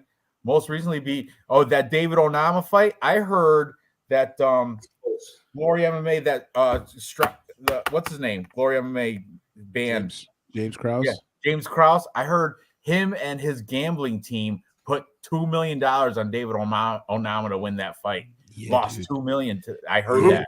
Yeah, dude. Oops. That was yeah. They were flaunting it before the fight. Like it was known because it was part of their whole whatever the podcast. The judges are saying they're seeing his betting on there, and then that's my conspiracy theory right there. Regardless. Yeah. But I'm all over Nate the Train here.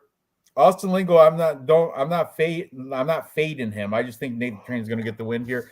But the thing is, he's like he puts it all out there, but it's not like he burns himself out. But he's not cautious like defensively. That's why he gets knocked out by a flying knee by Juicy J, and Herbert Burns caught him too first round because he goes in there reckless. He's got like reckless abandonment round 1.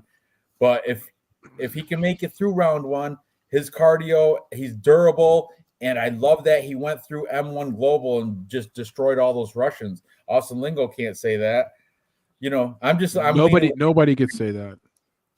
Make the Train. That's what I'm going with. What about you, Dave? Manny, you want to go first there, bud? I can. I'm going the other way. I'm actually going to go with Austin Lingo. I think that Nate is a very exciting fighter. He definitely could win the fight.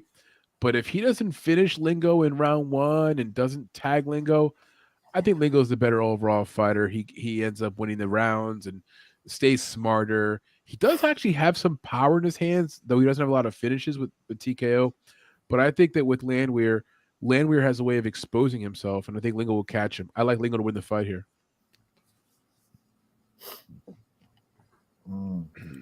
Jeff Molina was saying it's like a cheat code if you join Krause's Patreon. Yeah, that's what he was saying. Yeah, $2 million cheat code. Yeah, I think you gotta do something and join that Patreon though. More than just it's a heavy commitment. A lot of head movement. A lot of rear naked. That's a unique initiation process to get into that group over there. Yeah.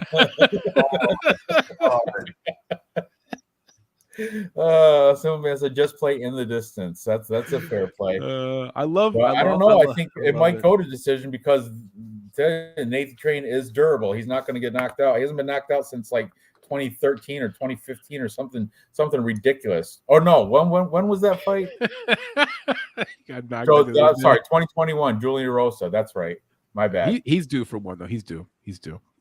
So I mean, what happens if Molina gets Joshua Fabia as a coach? Are we okay with this? Well, that's not going to happen. That guy fell off. It'd be great though. It'd be a great story. I haven't heard Josh's name in a long time. And you won't either. Again, you won't. Diego Sanchez, you won't hear that name again. Well, listen, I mean, for the people who are wondering, like, why would I even mention Lingo? Part of this is because of the way Landwehr fights. Landwehr is just very reckless. He's not the kind of person who I like putting money behind as a favorite. I just think that's dangerous. And I think with Lingo, he doesn't have any quality wins, but he's made some improvements. He's got some set of skills. I think he's at least fighting a smarter style than Landwehr. Landwehr is just wild, man. So yeah, that's why I'm fading Landwehr here. I just think he's exciting. Best win is probably Luis Saldana. I would have, or Jacob Kilburn, but Yeah. I mean, not much. yeah, nothing great. All right. Opinions and assholes. Here's your stats, guys. Share screen. Nate round 3 sub. I see you, Noah Allen. Plus 4,000. Yeah. Wow. Wow. Let's go with stats. That, Nate I don't Langer, see what obviously the happened, bigger guy on the feet. that's a scratch off right there, though. That's Yeah, but Nate's gonna be so sloppy by round 3. Yeah, that's but it. he will. He'll still Round 3 here, he'll Nate. fight for your money, though. This fight's not yeah. going to make round 3, kids. Nate Landwehr, strike landed per minute, 6.37 versus 4.0. More volume on that. Strike absorbed, 5.56 versus 3.82. So the ratio is pretty much the same, but once again, Nate much the busier guy on the feet. Surprisingly enough, Nate Landwehr, 1.30 takedown average per 15 minutes compared to 0.67. So advantage to Nate on the ground as well. That's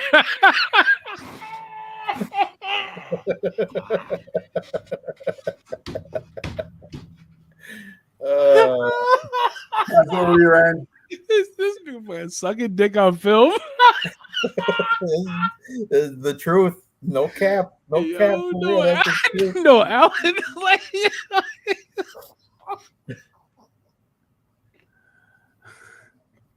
all right. I know. Sorry, Dave. I know. That was really funny.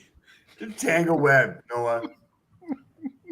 Jesus Christ. Noah's going to be on stand up. He'll be on Joe Rogan's show pretty soon. No, you're funny, dude. Point being, my stats are leaning towards Nate. As far as the odds go, the bookies fight to go the distance. No, minus 165 versus yes, plus 125. Nate within distance here. He's got minus 220 to win the fight. I like Nate within distance, first or second round. I'll just take the TKO DQ or submission at plus 140. Happily on Nate. So, Manny, who are you going, Nate, or are you going Lingo? I'm going on Lingo. I'm going Lingo. You and I are both on Nate. Yeah, Manny. Manny's going Austin Lingo. Lingo, yes, sir. Lingo into the distance. That would be my play. All right. Round 2. Knock the mess out of this crazy ass dude. All right. Let's move on. Co-main event. We got the preacher's daughter, 41-year-old. Oh, let's look at this. Let's look at him. I'm sorry. I keep jumping ahead. Let's go. Let's see it. This is the reason why we get banned right here. So pay attention, guys. It's all good. Oh, this guy's crazy. You can tell he's a little bit nuts. I like it. He's funny though. He's a fun guy to watch. Like he just. Let's go. That's right, Nate. Oh, I like it. Oh yeah, he's got the killer instinct in his eye too. I like it. Dana didn't even know who to look at. Dana just looking at the crowd on that one. Didn't even know. Oh, he. I think he likes Nate too. Yeah, no, Nate within distance, first or second round. I'm happy. Plus money. Okay, sounds good to me. Let's move on to co-main event now. We got the preacher's daughter, Holly Holm, taking on Yana Kunitskaya, or now it's Yana Santos because she married Thiago Santos. Yeah. Interesting. Also, keep in mind she did have a child since her time off. So Yana Kunitskaya Santos, whatever you want to call her, coming off childbirth. But Holly Holm, 41 years old. Holly Holm, wasn't she like she was a standout boxer, phenomenal boxing. But as of recently, Jackson Wink's been turning into a wrestler, and it's been working kind of. I mean, she used it against Raquel Pennington and Irene Aldana most recently. She lost to Ketlin Vieira by split decision, which I think she got robbed there. I think she should have won that fight, but that's just my personal bias. She lost to Amanda Nunes also in the last 5, and she beat Megan Anderson. But Holly Holm is the 2-1 favorite. I think she's like minus 200. Now Yana Santos. She beat the gym teacher, Marion Renault. Then she lost to Aspen Ladd. TKO, left cross to ground and pound. Not good. Aspen Ladd. not good. Okay, then she beat Julia Stoliarenko. She's not Julia Stoliarenko is not that good. She beat Ketlin Vieira. I suppose that's a good win. Unanimous decision too. And most recently, she lost to Irene Aldana, who that's MMA math. Didn't isn't that one of the wins? Yeah, that's Holly Holm's most recent win was against Irene Aldana, and Yana got KO'd ground and pound by Irene Aldana. That is not a good look there. So I'm gonna go with the favorite in this woman's fight, which I don't like taking the favorite in women's MMA as of recently. Don't do it. Don't do it then. Just don't do it. I got to use my head. My head. Yeah, that's what Melina said. And how'd that work out? Plus, Yana just had a kid too. There's a stat out there somewhere that guys fight better after they have a child. That's it. Women, their body doesn't recover as fast. So women, after they give birth, their body, it takes off their like physical attributes. I mean, there's definitely a negative effect of having a child as a woman and coming back to the fight scene. And I think there's a stat somewhere about women coming off childbirth. Usually, no, I think it's like 60% of the time they lose. Something like that. I heard it from somebody. I forget. But I'm on Holly Holm here. What do you think? Manny, you're leading Yana? I'm going with Yana. I like Santos to win. I mean, look, one of these two girls are going to drop the ball in this main event. I think Yana could look. I think here's the thing: Holly Holm, 7 years ago, wins this fight, no question. But she's 41. Like, if you're going to start fading Holm, now's the time. Now's the time to do it. I mean, she's showing signs of deterioration. She's not as dominant as she used to be with her striking. Her grappling's okay, and now the 6-fight deal they signed her to the UFC, that has me like, oh my god, they see a lot still in her left. I don't see that, but I don't know. Maybe the UFC knows something I don't know. I'm going Yana Santos. It's her second kid. She's done this before. It's not her first time mother. You know what I mean? Like she's done this before. You're correct. This is her second child. She's also like had a good time off. Like she didn't come back too fast like Mackenzie Dern did. So, we'll see what happens. I'm on Santos though. Dave? Dave's a big Preacher Daughter fan. Oh my god, I'm such a huge Holly Holm fan. It's not even funny. And she's pretty much fighting in Texas. Really? Holly Holm in Texas. Damn, it's gonna be hard. Now, having said all of that, having said how much I'm a huge Holly Holm fan, and I would love to be in a threesome in this fight, regardless. Let's share a screen real quick and look at the stats, which is kind of why I'm going to lean towards Manny and MMA Jesus. And I'm going to fade my love, Holly Holm. I'm so sorry, Holly. I apologize. Ooh. Yana Santos, 4.28 strikes landed per minute versus 3.24 for Holly Holm. Advantage Santos, strike absorbed per minute, 2.94 versus 2.86. Pretty much a wash on this one. On the ground. And Holly Holm is no slouch on the ground. I get it. Yana Santos, 1.53 versus 0.72. Advantage Santos. This is not good. This is not good for my girl. I'm kind of upset. Numbers don't lie. Numbers don't lie. On this one as well. Looking at the odds real quick, Holly Holm is the favorite at -250. Santos plus 200. Fight to go the distance. Obviously, yes, to go the distance. I think Santos is going to be busy on the feet. I think she's going to be able to stop a takedown. I love you, Holly. You're getting over the hill. I know you're in Texas and you're the preacher's daughter, but I'm going to agree with MMA Jesus and Manny. Yeah. Sorry, Ranj. That's fine. Santos by decision. Sorry, Ranj. No, that's fine. Let's see how they look in face-offs. Let's see how old she looks. I know she does look old. She's still hot though. I would still do her without Well, come on. Okay, all right. Well, that's important when we're talking breakdowns. That's an important factor, right? Right there. Oh, look at Yana with a baby. Come on. Don't do that. Oh, violation. Bringing babies to fights. Oh, she's still nursing. I think her body's rocking though.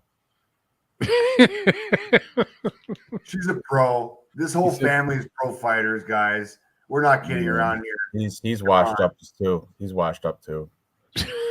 He got like fucking. His legs are horrible. His knees are all bad. Yeah, he's got a Somebody gut. got He's got a support gut this too. family, and she's going to support this That's family. Holly She's going to Holm. support her daughter. She's in great shape. She's old though. She's so old. Holly, I love you, You Holly. see a little bit in the face, but it's all right. She's still. She's Just so You know, old. hair. that hair- Jackson Mink. They hold physical endurance and fitness. At Her high- reflexes are shot. She can't No, move I anymore. don't think so. Who's Dan Look who he's looking looking. He's looking at Santos. I know you guys don't like fading this, look, but too. Santos. Santa Claus. Holly just Yeah. signed a 6-fight contract. UFC loves her. They do. They do. I get it. 6 fights. I get it. At 41 years old. Yeah, I guess she doesn't. She's a staple. She's going to be She there forever. probably doesn't even make all 6 fights, honestly. I didn't realize the height advantage either. Yes, That's Santos. That's because her hair is an inch higher. Holly Holm guaranteed given the decision win with Texas judges. Yes. Yeah, that's my issue. By Holly Texas. Holm in Texas is hard to bet against, especially in a decision fight. But I think Santos is going to be busy on the feet. He's not going to leave it. Is not going to leave it to. She's not going to be able to. Now Dana's looking at home now. Yeah. I know. Read her rack. Yeah. Home by decision robbery. I'll take that win. I'll take it. I will too. Yeah. That makes sense. Yeah, or maybe the I split see that. props. Look at the split props in this fight. Home Little decision. nasty. Rob. Little Very nasty split decision. All right. You guys ready to move on to the main event? Yes, sir. All right. Marlon Chito Vera taking on Corey Sandhagen. He should get a nickname like the Sandman Sandhagen or something cool. But Marlon Chito Vera coming off 4 wins, the back-to-back wins. He beat most recently Dominic Cruz by head kick TKO, beat Rob Font, unanimous decision. I lost money on that one. He beat Frankie Edgar, front kick TKO. Frankie Edgar, old as shit. He beat Dangerous Davey Grant by unanimous decision. That's a good win there. And before that, he lost to Jose Aldo, but that's no shame in losing to Jose Aldo. I liked my favorite though is when he beat Sean O'Malley with the whole kicking that nerve on the leg, the knee, the leg nerve thing. That was my favorite win of Marlon Vera's.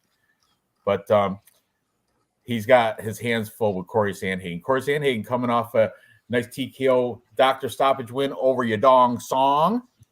Yadong Song. Yadong hit the bong song. And then before that, he lost to Piotr Jan. He lost to TJ Dillashaw split decision, which that could have went either way. For real, I remember that fight. Before that, he beat old-ass Frankie Edgar, and he beat Marlon Moraes. That's his last 5. Of course, Sandhagen is a favorite here, slight favorite. Tapology has it at minus 160. Both neck and neck in age, like 30 years old for both of them. Sandhagen will have the height advantage, same reach. Timo Yama for Cho, and Elevation Fight Team in Colorado for Corey Sandhagen. So this one's going to be a tough one to call, but I'm going to have to go with Corey Sandhagen. I think he's got the better volume. This is a 5-round fight. Both of them are durable as hell. Neither one of them is going to get knocked out. If you look at the odds, I bet you distance is probably the minus money, to go distance, I would imagine. And Corey Sandhagen, I think, is going to win he's going to outpoint him. He's going to get the more significant strikes, more volume, and that's how he's going to punch his way to a decision victory. That's my think. What do you think, guys? I mean, my take is pretty short and sweet. I agree with everything you said. I think the numbers don't lie. Sandhagen, I would have thought Cheetah would have had maybe the same or better striking numbers, but Sandhagen has the better numbers. I mean, it doesn't lie. He's got a little more volume, good experience. This fight will be in Texas, though, and you got that Latin American, Mexican, all the way down to Ecuador, whatever. He's not Mexican. I made that mistake earlier, but the point is he'll have that Mexican sort of flavor behind him, that Latin American flavor. It's close to the border. But otherwise, I'm on Sandhagen to win. I think he wins by decision, and it seems like the chat agrees with us here. A lot of people are on Sandhagen to win by decision. Yeah. And I guess Sandman is his nickname. Just Tapology didn't have it listed. It's a nickname. Oh, and one thing I forgot to mention. Fight starts round 3. It's around minus 325 or in that range. That'll be my parlay piece. Like instead of choosing a side here, I'm playing like fight starts round 3. Make my life easy. Just get 2 rounds. How about fight goes the distance? What is that? Well, Dave's got it right here, right? Here we go, Dave. That's what I do. Yeah, it's minus 125 for the fight goes the distance, like just about even money. Fight goes the distance. Yes, minus 140. No, plus 100. So bookies are heavy looking to this to go the distance. Yep. Makes sense. These guys are durable. And this was my little ace in the hole here. My bet 365 boost. Corey Sandhagen by submission or decision, plus 130. I wouldn't. That's throwing your money away. I think he's going to win by decision. Oh, or decision, submission or decision, plus 130. Exactly. What's he by decision anyway? Oh my, is that just by decision is plus 125? Okay, so you get a little boost. I see you, Nick and Papa Chuck. These guys are on Cheeto. They're on they're on too. I like it. This is good. This is a great matchup. This is a good fight. What's stats say, Dave? Stats: Marlon Vera strikes landed per minute 4.28 versus Corey Sandhagen 6.15. Volume. We're going to be busier on the feet here, guys. Strikes absorbed 5.01 versus 4.21. So negative ratio on Marlon Vera's striking. Positive ratio on Corey Sandhagen striking. You know what I got? Accuracy and defense pretty much a wash. I'm going to say this one more time. This is going to be a long fight, 5 rounds. I think the crowd's going to be a factor, guys. Even though I like Sandhagen, man, the crowd's going to be all over Cheeto. ESPN's like running that whole like 15-minute thing about him and his daughter. They're pumping that like every fucking 10 minutes on the UFC Fight Pass right now. The story about him and when he fought the Ultimate Fighter. Like, so just saying, I wouldn't invest too much money either way. Take the distance props, guys. Over 2.5, start round 3. Distance. Save yourself the heartache. Distance prop. I do think this fight is going to go the distance. I have a feeling Corey's going to be busier on the feet. Their ground game is pretty much a wash. 0.68 versus 0.71. That's a wash to me. Takedown defense 68 to 63. Wash. Takedown accuracy 42 to 20. These guys are not going to be looking to take this fight down. I think it's going to be a 5 best. Corey Sandhagen will be the busier fighter. Whether the judges see that or not, that is up to them. This chat is violent right now. The chat wants blood. they love it. I hope Cheeto kicks boring ass Sandhagen's face off. Back to being a bum ass middle ranked dude. That's awesome. The draw is like probably plus 6,000. That's usually what it is on Bet Online. Round 3 or round 4 Vera. Ooh. Or 4 or 5 for Vera. Or round 3 is the deciding round.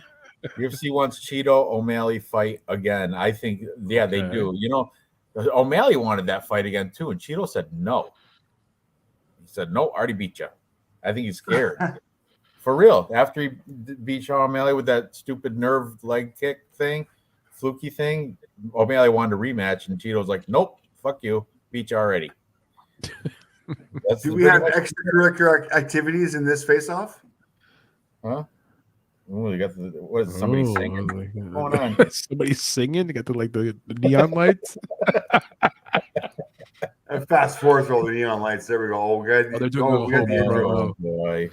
They gotta do like a whole promo, like get through all that. So I apologize. I didn't fast forward to the right spot. This is something I don't have to trim off right here. There you go. There we go. We're there. All right, here we go. Somebody said, I hope he kicks his face off. What's in the bag? What's in the bag? It's a bomb. Huh? What's in the bag? I'll tell you what's in the bag. T-shirts. Oh, that's so cute. I feel like I'm watching the halftime of an NBA basketball game. He's got to get the T-shirt gun. This is Oh, a terrible. gee. It's a terrible look, by the way. Yeah, he's gonna throw out a fucking Why not muscle just from let whipping his those shirts. There you go. let his people do that? I know. You know what? If you had Punks, T-shirts, punks. it'd be cool. How about you take your I shirt think off? This is the first headline fight he's had. How about he takes his shirt off so I can see what he looks like? Huh. Oh, this guy comes out like he's homeless because that's how he rolls. Cheeto comes out ready. Ain't fucking around.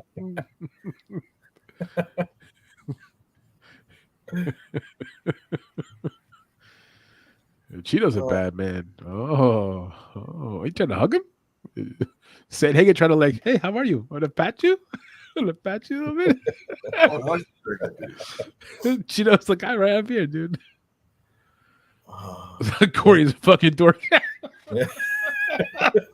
He looks pretty dorky right there. He's like, hey, how are you?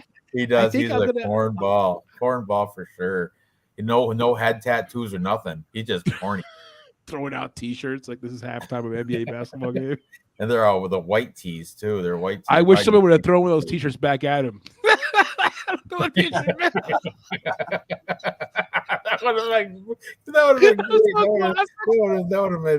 have been instant classic. Throw it right back at him. Hit him with it. He's standing up on a scale like this. He just said, "Let's go to the library to be a quiet little bitch." Yeah, dislocates his elbow tossing T-shirts. Hilarious. So okay. So what are your guys' final decisions? We all chose him to win. We're just crushing him though now right now. I know. I'm taking. So everybody did pick Sanhagen to win. Yeah, I did too. Okay, awesome. I might regret that pick. Yeah, maybe because there's not many that we all agree upon. Let's see, because we got to make. Okay, I'll tell you the fights that we all agree upon. Okay, and we got to make a 3-legged parlay out of these fights from backwards. We all picked Corey Sanhagen. Okay, we all agree on Andrea Lee. Surprisingly, dog pick, really? Yeah. Dog pick on a girl fight. You gonna put that in a parlay? No, probably not. I try to stay away from that. We all picked Tucker Lutz. We all picked CJ Vergara, and we all picked Victor Altamirano. That's it. So 1, 2, 3, 4, 5 fights that we all agreed upon. All the rest of them, somebody's off either way. So of these, I think Victor Altamirano is -110. So that's pretty good. I'm not going to do Andrea Lee because I don't put girl fights in these parlays. So CJ Vergara and Tucker Lutz are both -250. So it doesn't matter out of those two. And it looks like Corey Sanhagen. So it's Corey Sanhagen, Victor Altamirano, and up to you guys. I don't care, Vergara or Lutz. I say let's fade the Daniel Lacerda da Silva and take Vergara. I think that's a better. Yep. I think that's a better, more confident pick over Lutz over Pineda. Yep, I like that. Dave, you agree with that? Okay, run that by me again. Okay, we agree on 5 fights. Victor Altamirano, that's -110. He's in there. He's in our parlay. Okay, he's definitely in there. Corey Sanhagen's -160. He's in there too. And the other ones, I'm not putting Andrea Lee in because she's an underdog girl fight. I don't like putting them in. The other two, it's out of Tucker Lutz -250 or CJ Vergara -250. I think Vergara's the more confident pick out of those two. I think Daniel Lacerda da Silva is not really cut for the UFC. He's not cut out for it. So you sure about that Sanhagen one, right? Well, with that, I'm saying, unless you want to throw that out and make it just chalkier, we all agreed upon it, so that's why I picked it. Lutz, right? Vergara, and Altamirano +274. It's not bad. All right, we can do that. And they're all prelim fights, so we can. Yeah, but it keeps. I don't like that main event. Sanhagen, Vera, it's gonna be ugly. It is. I know. Are you sweating all 5 rounds? last fight. At least this we'll know if we won or lost or won before the main card starts. You know, it'll be like 9 o'clock at night for me, and we'll already had one. All right, so let's do it. Tucker Lutz, Oh, the dog is here. Vergara, and Altamirano. She's so big. She's so big. She's like so big.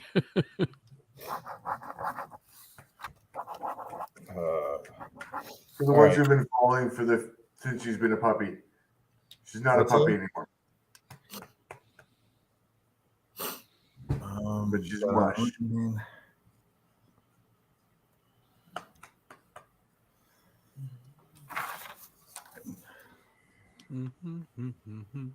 All right, let me just put this in here. Luna. Yeah, she's so chill, right? She's so relaxed. Dude, so chill. Ice Viking said leave the main event out. Yeah, I agree with you, Ice Viking, right? The main event's going to be saucy. We will leave that one out. So, worse odds on Bet Online. Tucker Lutz minus 285. Who else did we say? We said I keep running.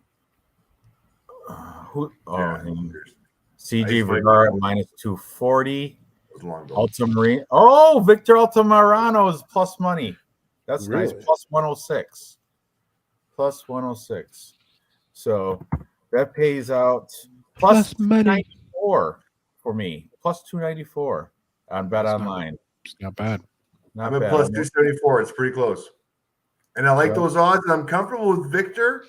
I'm comfortable with CJ. And I like Tucker Lutz. I'm like heavy comfortable on all those. And at plus 274 or plus 294, what you have, damn, that's a bet right there. Let me copy and paste it to the chat. $50 pays off 200. Yeah, that's a good deal. $50 pays off 279 cents. And place bet. Yeah, I'm gonna place that bet. Why not? I like it. Yeah, it's safe too. It's a little chalky, but it's safe. Let's see. Come on. Minus 250 on two guys. So two favorites and then a coin flip that we've already analyzed, and we're all over Victor on this one because we know Victor's going to win this. Heavy bet on this one. I might go another unit. There we go.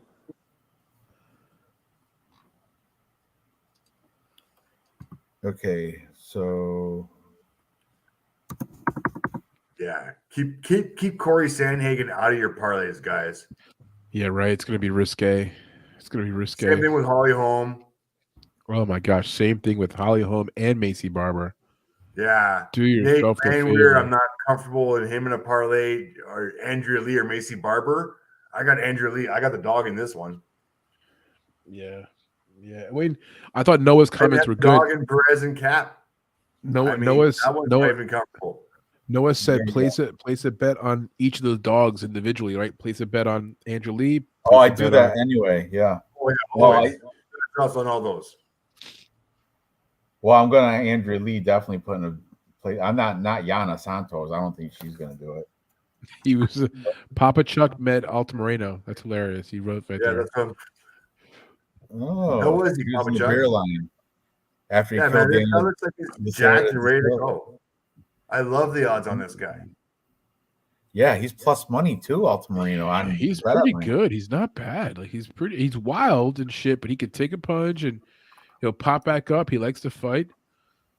You know, I think Silva's a little green, man. This is kind of a new stage. Debutante, right? Or Vinicius Salvador. His first fight in the UFC, you know? Like, yeah, definitely make his debut, and he's not really beat anybody with a name. No, he's going to get knocked out. Is Victor a dog right now? Because I got Victor at even money.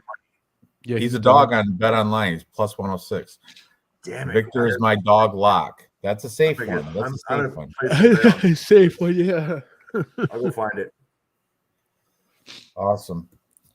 All right, guys. Well, little short, just 2 hours, but hopefully this won't get trimmed up like every other show I do. But if it does, whatever. I don't really care. I don't monetize anyway. It will. But I appreciate everybody sticking around in the chat. Manny, Dave, you guys Amazing chat. Appreciated. Best chatting around, man. Great chat. Great chat. You guys fantastic. Are sharp. I always appreciate you guys coming on and helping me out. So yeah, good luck with your bets tomorrow. What time? This starts Eastern time at 4 p.m.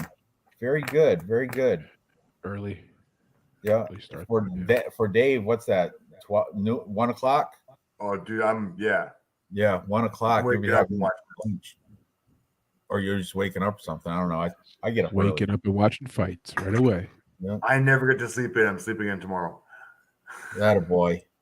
Nice. All right. I appreciate you guys. You guys have a good night. And I'll see you guys. Tapology Group 926, but I think everyone in the chat's Who already won last week? Who won last week, Dave? Oh, Jesus. I don't even check. Check it out real quick before we turn you on. got me on the spot right here. Hang on a second. I forgot. I just had it up earlier too. I forgot. Anybody owe a T-shirt too? Probably not. You don't get a T-shirt. You got to be in the chat of this show to win the and get first. And you need to have Molina head movement. Not necessary. Not necessary. Not so really. You know. Last week's winner. I think I got it on here. Who? John McCain. John McCain was last week's winner with 10. Senator McCain. With 10 wins correct. He did have 2 perfects and 5 decisions, so that gave him the points over. We did have 2 guys. Nick Alexander. Oh, homie. Wow, so homie. He was right up there. 11 correct picks. Very impressive, Nick. Oh, Nick. Oh, good job, Nick, buddy. I'm so sorry, buddy. 10 points away. Still impressive, but had though. more wins. Good job, Damn, Nick. Good job. Well, Damn, I was in the middle of the pack. I was toward the bottom. I had to be because I did horrible. We had a bad. We had Ice Viking 24. This is getting big now. It's growing. Yeah. We've got 66 members on here, and we're getting consistent, like almost 50 people every time. So, and they're all killers in this chat. It's tough to win, man. It's just there's so many good people. If you win back to back, like has it been done? Has it been done? Has anyone done that in your league? Oh yeah, I think MMA Jesus did it last year. Oh Jesus! Hall of Fame status. By the right way, there. MMA Jesus, your t-shirts came back to me. They're all bad addresses, all 3 of them. Your bogus addresses. That's funny. He's fucking trying to hide on me. I don't know what he's doing. Oh my god, that's funny. All right, guys. Okay, I got Fight Club. Go. You won a couple weeks ago. Yes, you did not give me his information. I just need to send it to you, Dave. Did you send me? So what I did was I went on his page, and if you go on the MMA Fight Club news page, you can pledge to MMA Fight Club to support him. I can only afford $50, so I pledged $50 to you. MMA Fight Club. Dave. Thank you, Dave. I want my yearly membership. I'm in there. I want my newsletters. Those newsletters are the inside info, guys. The pre-breakdown. This is what we base our decisions on and our fights. So get on that newsletter. MMA Fight Club. Plug your shit. Thank you so much, dude. I appreciate you. It's true. If you sign up for the newsletter, which is entirely free, you can decide to pledge like Dave did. And that's so kind of you, Dave. He did make a nice $50 pledge, which is awesome. But it is entirely free. Lots of resources, hours and hours of research. Saves you some time, film links, data sheets. We have been profitable on 7 of the last 8 UFC events. On a bit of fire, looking to go 8 of the last 9. But yeah, check the newsletter. It's awesome. If you follow me on Twitter, Instagram, MMA Fight Club, YouTube, the links are everywhere. It's run through Substack. Listen to Dave. He knows what he's talking about. Thank you, Dave. Yep. All right, we'll finish with Noah Allen's. Molina has shown great finishing ability. All right, and with that, good night.